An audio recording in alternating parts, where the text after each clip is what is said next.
Мен түсінігімде әрбір адам сыртқы дүниесін, ішкі дүниесін реттеп беретін осы сүре. Екеуінің таразыға салып беретін, ой салатын осы сүре. Мысалы, жаратқанға жағу мақсатына шапқан, мейлі ол аң болсын, мейлі тіпті сиыр деп те айтылады.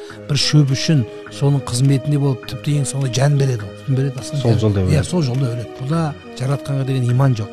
Енді Аллах Тағала бізге ант беру арқылы ойланбайсыңдар ма, қарамайсыңдар ма, түсінбейсіңдер ма, бәрі шығады ғой. Бұл қияметтің күнінде жаңа амалдар берілгенде барлығы анықтан анық көрініп тұрған кезде, сол ахуал күн келмей тұрып, адам ішкі дүниесін, сыртқы дүниесін өліп, талып, талпынып бара жатқан талпынысының арнасын басқа арнаға бұру.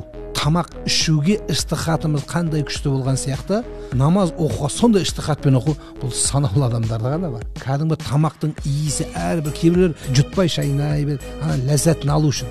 Намазда тұрып, сәждеде жата беріп, соның ләззетін алып біткеннен кейін Аллаху акбар деп көтерілген адамды көресіз бе? Қазір көп адам айтады ғой, мен құлшылық қыламын, бірақ құлшылықтың дәмін сезбеймін. Өйткені ішкі дүние менен сыртқы нәрсе екеуі бір жерде емес.